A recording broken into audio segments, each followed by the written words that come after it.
The Arabic word janaza refers to the Muslim funeral. It is not an event. It is not a community gathering. It is not a celebration of life. That is their term, not ours.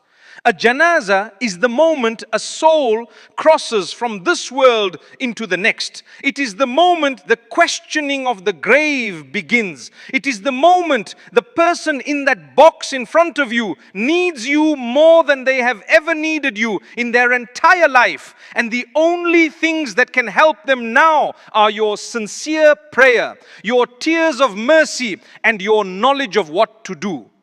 The Prophet ﷺ taught us that every Muslim has 6 rights upon every other Muslim. He said, and this hadith is in Sahih Bukhari and Sahih Muslim, that when your Muslim brother or sister dies, you follow their janaza. It is a right, and like all rights, it comes with conditions.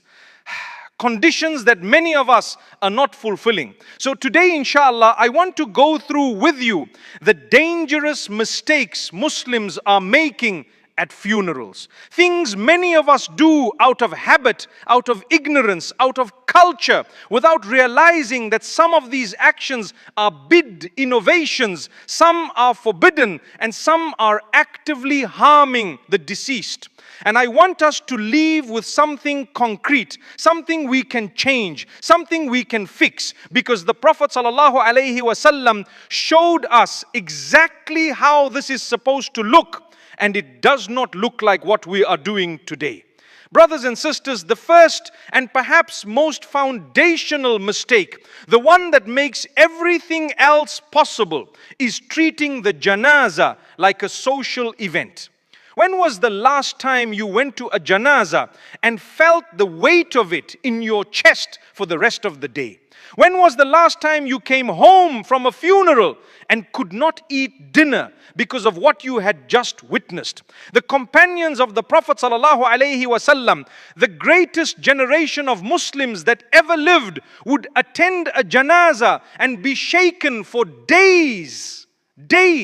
The narrations tell us that when some of the Sahab returned from a funeral, their families could not even approach them that evening. They were that moved. The great said that when he attended the funerals of his era, he could not tell who the family of the deceased was, because everyone looked equally devastated. Everyone, not just the relatives, not just the close friends, every single person there looked as though it was their own mother, their own son, their own brother in that grave.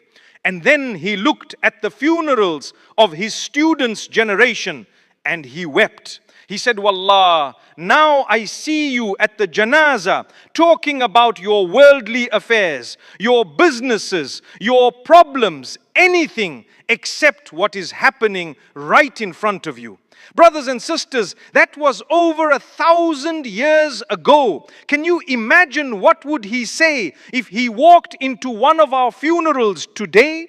The Prophet ﷺ himself showed us the correct attitude at the graveside. The long hadith narrated in Abu Dawood describes a scene where the Prophet attended a janaza with his companions. They arrived at the grave while it was still being dug. And what did the Prophet do? He sat down. He sat quietly at the edge of the grave and he picked up a small stick and began to gently scratch the earth with it. And the companions, those giants of faith, sat still so silently that the narration says it was as though birds had settled upon their heads. Not one word, not one unnecessary movement, because every one of them understood someone is about to face the questioning of the grave. This is not the time for anything else. Then the Prophet ﷺ raised his head, looked at those around him and said 2 or 3 times, ask Allah to protect your brother from the punishment of the grave. Because right now, the angels are coming to question him. Who is your Lord? What is your religion? Who is your prophet? That is what is happening on the other side of that soil. And yet, we show up to janazah today as though we are showing up to a gathering. We see people we have not seen in months. We catch up, we joke, we laugh. Subhanallah. The companion once saw a man laughing at a janazah, and he turned to him and said, "You are laughing at a janazah? I swear by Allah, I will never speak to you again." He cut him off. Not for saying something wrong, for laughing. Do you understand what that tells you? The janazah is worship, just as the salah is worship, just as the ta'ah is worship. And you would never walk into food prayer cracking jokes with your friend. You would never answer your phone in the middle of the khud prayer. So why do we do these things at a janazah? The honest answer is that we have forgotten, or perhaps never truly understood what a janazah is. Brothers and sisters, we move now to something that is directly related to this, and that is the epidemic of photography and recording at Muslim funerals. Phones in the air, flash going off, videos being taken of the body, of the family, of the procession, live streams, and sometimes even the body itself being photographed. No recording devices, audio, video, photographs belong at a janazah. None. And yet this has become so normalized in our communities that people do not even flinch when they see it. They just carry on. Brothers and sisters, think about what you are actually doing in that moment. A soul has just left this world. A family is standing before you in the deepest pain of their lives, and you are pointing a camera at them. You are capturing their grief. For what exactly? To post later? To share? To remember? Is this how we honor our dead? Is this how we honor the families of the deceased? The companions used to lower their voices at the janazah. The narrations tell us they used to dislike anyone raising their voice in front of the coffin as it was being carried. They considered it an imitation of the Christians and a form of disrespect to the deceased. And they used to say that even the remembrance of Allah should not be recited aloud in a chanting fashion during the funeral procession, because that was not from the sunnah of the Prophet ﷺ. So where does that leave a phone pointed at the grieving family? Where does that leave a flash going off next to the body? And let me say something more important. That family standing before you, they are in a state of profound vulnerability. What right do any of us have to capture that moment without their permission? What right do we have to decide that their grief is content? This is not Islamic. This is not human, and it needs to stop. The correct thing to do with your phone at a janazah is to put it in your pocket, then keep it there. Keep it there until you leave. And if the thought crosses your mind to take it out, ask yourself, would I want someone to do this at my janazah? Would I want someone filming my mother's tears? Brothers and sisters, the next dangerous practice, and this one has crept into our communities so quietly that many people genuinely do not know it is wrong, is the bringing of flowers to a Muslim funeral. In many Western countries, flowers at a funeral are considered the standard way of expressing condolences. You walk into a non-Muslim funeral home and the room is full of them. And because we live among this culture, and because we want to be respectful, and because it feels like the right thing to do, many Muslims have adopted this practice without ever questioning it. But flowers are not from the Sunnah. They carry no Islamic significance in the context of a funeral. They are a borrowed custom, one that has no basis in the way the Prophet ﷺ taught us to conduct our funerals, and one that the companions never practiced. And what happens to those flowers? They sit beside the body. They wilt. They are thrown away. They give nothing to the deceased. They benefit nothing and no one. They are simply a cultural habit dressed in good intention. And brothers and sisters, intention alone is not enough in our religion.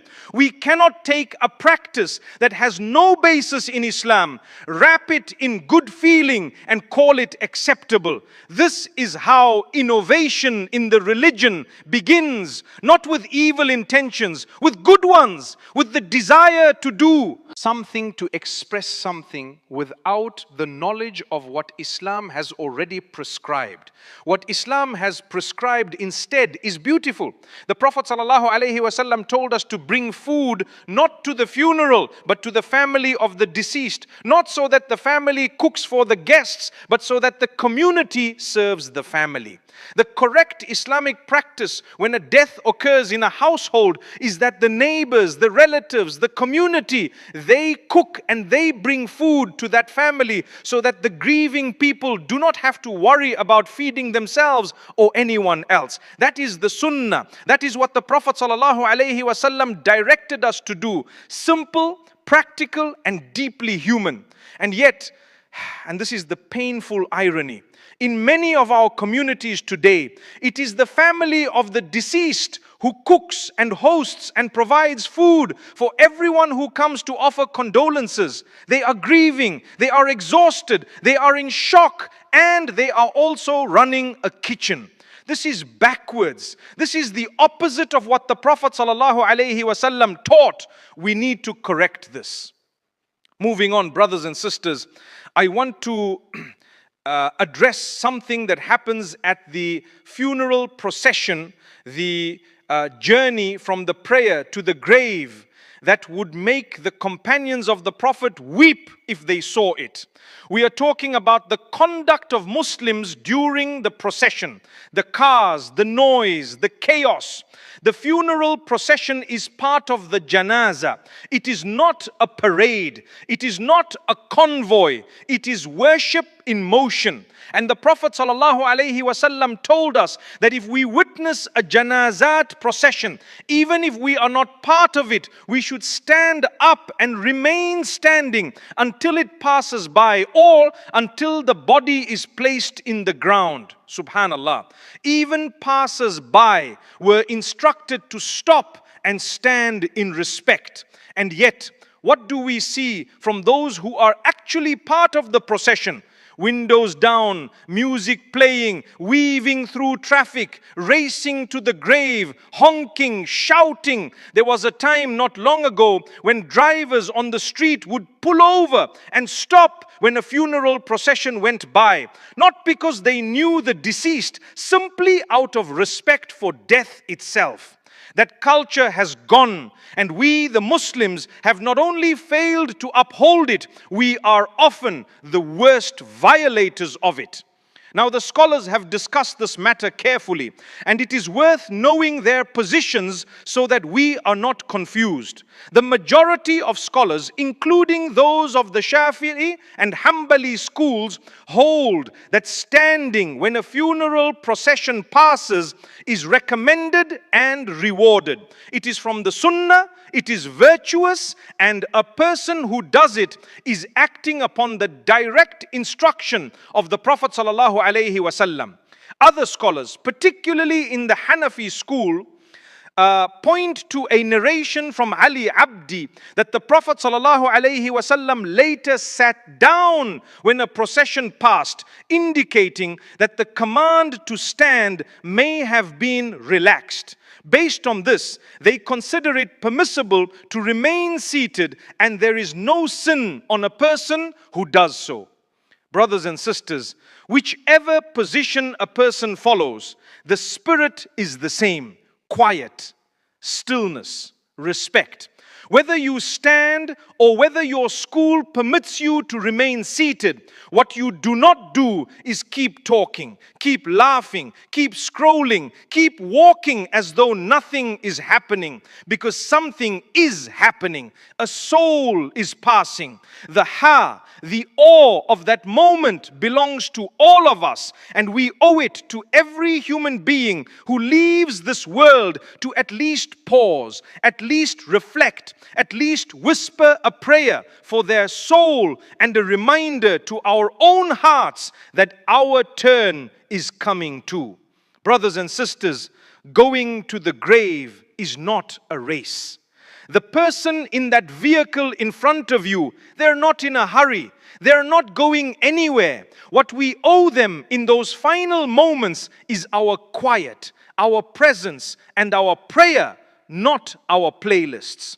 And when we arrive at the grave, we must understand what is happening. The Prophet ﷺ said, and this hadith is in Bukhari, that whoever follows the janazat from the house until the prayer is offered will receive one of reward. And whoever follows it all the way until the burial is complete will receive two. The companions asked, what is O Messenger of Allah? He said, like two huge mountains. 2 mountains worth of reward for following one janazah, one. And yet we leave after the prayer. We make excuses. We have to get back to work. We cannot make it to the burial. And sometimes those excuses are valid. Islam does not hold you accountable for what you cannot do. But ask yourself honestly, how many times have you left the janazah prayer and gone straight to get something to eat when you could have gone to the burial and earned 2 mountains worth of reward from Allah subhanahu wa ta'ala? Brothers and sisters, and this connects to what happens at the graveside itself. And this is a serious one. Many Muslims, when they reach the grave, begin to recite Quran aloud at the graveside. This is something that has spread widely in our communities, particularly in certain cultural backgrounds where the recitation of Fat or over the grave has become a standard part of the burial ritual. And people do this with the best of intentions.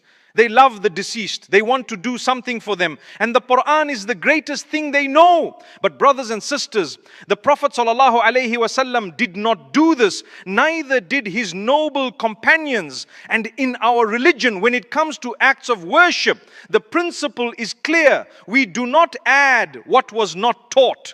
Reciting Quran at the graveside as a ritual practice after burial is considered an innovation by the scholars who have researched this issue carefully. And bi'dah, even when born of love, is dangerous because it creates a new version of Islam that the Prophet ﷺ did not leave us. What the Prophet ﷺ did prescribe at the graveside was something more powerful than any ritual recitation.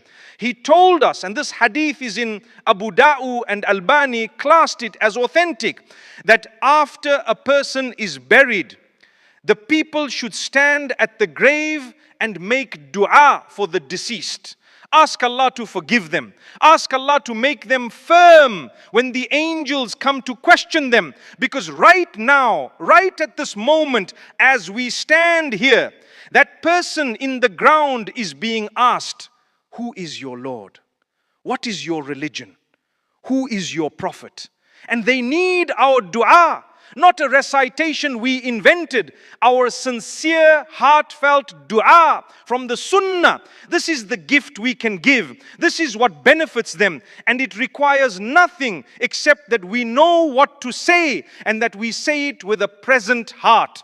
Brothers and sisters, which brings me to something, and that is the grave reality that many Muslims today do not know how to pray the janazah prayer. They do not know what to say after each one. They have attended janazah after janazah perhaps for years and they still do not know, and they show up anyway and they stand there and they go through the motions, and the person in that box, The person who needs 40 sincere Muslims to pray for them, as the Prophet ﷺ taught, receives something far less than that. The Prophet ﷺ told us, and this hadith is in Sahih Muslim, that if 40 Muslims who do not commit shirk pray the janazah prayer for a person, Allah subhanahu wa ta'ala will accept their intercession for that deceased. 40, not just 40 bodies standing in rows. 40 Muslims who know what they're doing, who have learned the prayer, who are making the dua properly, who understand it, who are not committing shirk. That is what the deceased needs from us. And brothers and sisters, can you name 40 people right now who could fulfill that condition at your own janazah? 40 people who would pray for you properly, who know the words, who are firm in their word. If the answer is no, or even if you are not sure, then that should shake something inside you. That should create urgency. Learning the janazah prayer is not optional. It is not advanced Islamic knowledge reserved for scholars. It is a communal obligation. Every Muslim community must have people who know how to do this. And every Muslim individually should make it their business to learn, not when someone dies, not in the 3 days after a death strikes your family, but now, before, while there is still time. Brothers and sisters, we turn now to what happens at the grave itself, and specifically to a set of practices related to the grave that are deeply serious in Islamic law. Many Muslims, perhaps without knowing, engage in acts at or near graves that the Prophet ﷺ explicitly and clearly forbade. The Prophet ﷺ, and this narration is in Sahih in Muslim, forbade us from plastering graves with cement or gypsum, from sitting on graves and from building structures over them. And in another narration, in Abu Albani, he forbade writing on graves as well. These are not small recommendations. These are direct prohibitions from the Prophet ﷺ, and they have wisdom behind them that goes right to the root of our... Do you know why? Because the Prophet ﷺ was protecting this ummah from the path that led earlier nations into shirk. It begins with honoring the righteous. Then it becomes building a dome over their grave. Then it becomes visiting that grave with something extra, something special. Then it becomes calling upon the person in the grave. Then generations later, shirk. The Prophet ﷺ closed that door from the very beginning. So no wiping the hands over graves as a religious act, no kissing them, no circumambulating around them, no sacrificing animals at a grave, no praying toward the grave, no placing pictures on a grave, no placing flowers on the grave as a ritual, no sitting on the grave or walking on top of it, no breaking the bones of the deceased. And this is something that needs to be said because there are narrations warning us that the sanctity of a Muslim's body remains even after death. The Prophet ﷺ said that breaking the bone of a deceased Muslim is like breaking it while they are alive. The body deserves respect in the grave and from us above it. What should the grave look like? The Sunnah tells us a modest mound of earth, approximately a hand span above the ground, enough to be recognized as a grave and respected, but not so elaborate that it becomes a monument. Water may be sprinkled on it to settle the soil. A simple unmarked stone may be placed as a marker. That is all. Simple, dignified, humble. Brothers and sisters, let us now talk about something that happens in the days following a death. Specifically, the way we gather to offer condolences. Offering condolences to the family of the deceased is prescribed in Islam. It is one of the most human and most beautiful things we can do. The Prophet ﷺ said, and this hadith is inked to Allah, belongs what He has taken, and to Him belongs what He has given, and everything with Him has an appointed time. So be patient and hope for reward. That is the spirit of condolences in Islam. Comfort, patience, hope, pointing the grieving family back to Allah. But two things must be avoided, and both of them have become widespread in our communities. The first is the organized gathering for condolences, where people crowd into a home for hours, sometimes days, in a way that itself becomes burdensome. The second is the family of the deceased preparing and serving food to those who come to offer condolences. Brothers and sisters, this is completely backwards. This is the opposite of what Islam prescribes. The family of the deceased has just lost someone. They are shattered. They are exhausted. They are dealing with arrangements, with grief, with financial burdens sometimes. And we show up and expect them to host us. We expect them to cook for us, to serve us, to receive us as guests. The sunnah is that the neighbors and community members of the deceased prepare food and bring it to the family. This is the duty of the community, not the family. The family of the deceased should not be cooking and hosting for days after a death. They should be grieving, making dua, resting, holding each other. And we, the community, should be the ones showing up with food, with support, with practical help. If we truly love our brothers and sisters, this is one of the most concrete ways we can demonstrate it. Not with flowers, not with large gatherings that drain the family further, but with a pot of food, a warm word, a quiet presence, and a sincere dua. Brothers and sisters, there is another practice that deserves our full attention, and that is what happens at the burial itself. When it comes to men and women, many of us know in general that Islam prescribes separation between men and women in Islamic gatherings. But specifically, many communities have become very casual about this. Men and women mixing freely, women not covering properly, the solemnity of the moment lost in social interaction. Women should cover their heads and arms at the cultural requirement. This is part of the decorum of Islamic worship. And men and women should be seated or positioned separately. This is not about being rigid or cold. It is about maintaining the sanctity of a moment of worship, and it is about respecting the gravity of what is happening. There is also a specific ruling that brothers and sisters should be aware of regarding women visiting graves. The scholars have discussed this at length. What is clear from the evidence is that women may visit graves for the purpose of remembrance and making dua, but they should not wail at graves or engage in practices that fall into what is prohibited. And whatever the details of the scholarly discussion, the spirit is the same for all of us. The grave is a place of reflection, not a social destination.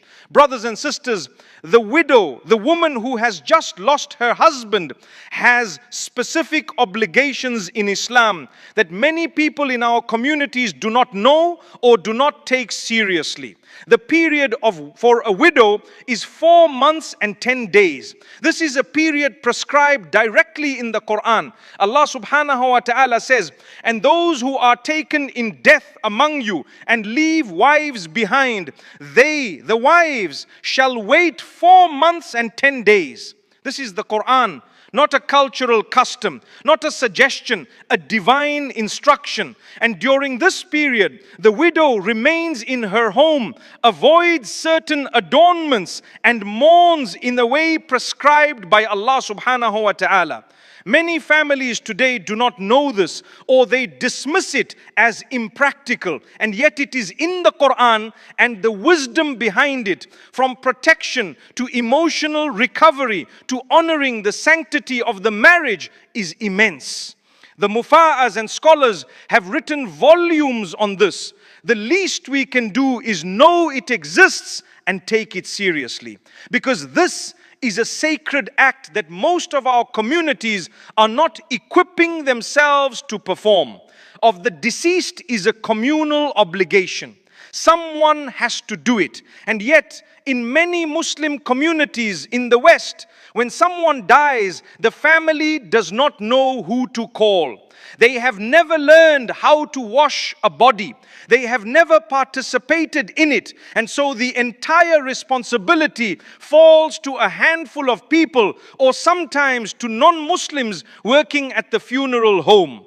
The Prophet ﷺ, and this narration is in him, told us that whoever washes a deceased person and conceals what they see of them, Allah will forgive them 40 times. The washer enters that room. They prepare the body with kafur camphor in the water. They make tool. They scent the body. They wrap it in 3 white sheets. And whatever they observe about that body, any defect, any mark, anything private, they leave in that room. They do not mention it to anyone. And the reward for that trust, that honor, that service to a fellow Muslim is forgiveness 40 times over. This is worship. Profound, intimate, merciful worship. And yet, most of us have never done it. Many brothers have never washed a body. Many sisters either. And the day will come. It will come when someone we love will need to be washed, and we will stand outside the door helpless, unable to do the most fundamental service for them. Brothers and sisters, we need to learn this. We need to set up classes, workshops, and practical sessions in our communities. We need our young men and women to learn how to wash the deceased before they ever need to do it. Because the day you need this knowledge is not the day you can learn it. The day your father dies, the day your mother passes, that is not the day to start. Start now. And while we are on this, brothers and sisters, the person who goes down into the grave to receive the body should say, in the name of Allah and upon the sunnah of the Messenger of Allah. This hadith is inni and was classed as authentic by Albani. And the deceased should be placed on their right side facing the gill. And those around the grave should then throw 3 handfuls of earth, scooped with both hands after the grave has been sealed. 3 handfuls. It is simple, it is sunnah. And most of us at the graveside have no idea that it is prescribed. Brothers and sisters, the grave is not a place of chaos. It is not a place where everyone shouts instructions and argues about what to do. It is a place of solemnity. It is a place where the Prophet ﷺ sat so that birds could have landed on the heads of those around him.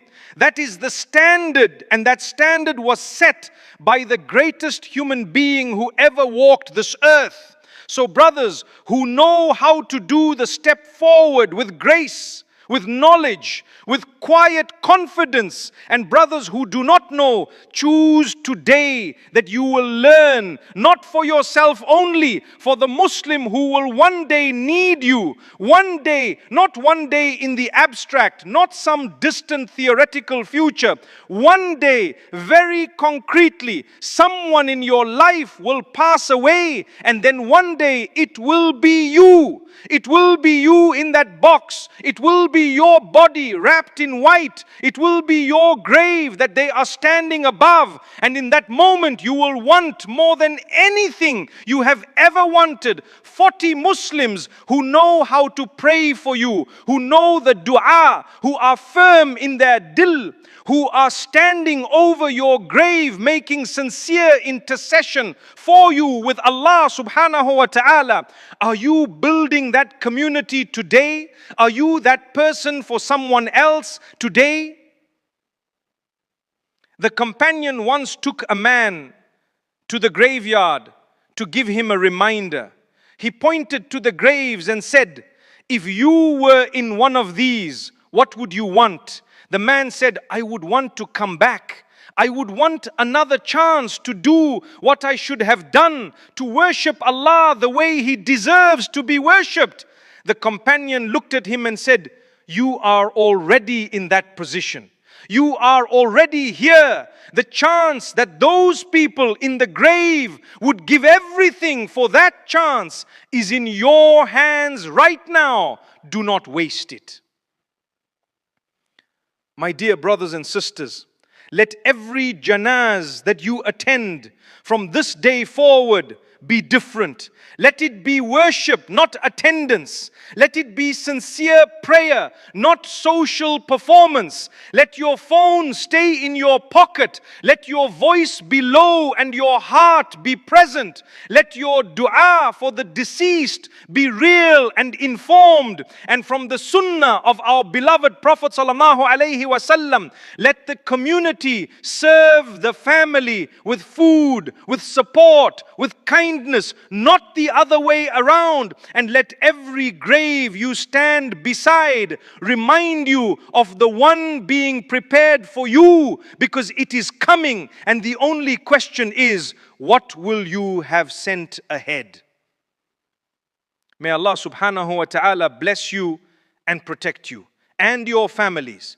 May He forgive our sins and the sins of our parents and our children. May He grant ease and mercy to every Muslim who has passed from this world and make their graves gardens from the gardens of Jannah. May He give strength and patience to every family who is grieving tonight. May He teach us our deen properly and allow us to practice it as the Prophet ﷺ taught us, not as our culture dictates, not as our habits have shaped us, but as He revealed it and as the best generation understood it. And may He unite this ummah on His truth and grant victory to our brothers and sisters in Palestine and everywhere across this earth.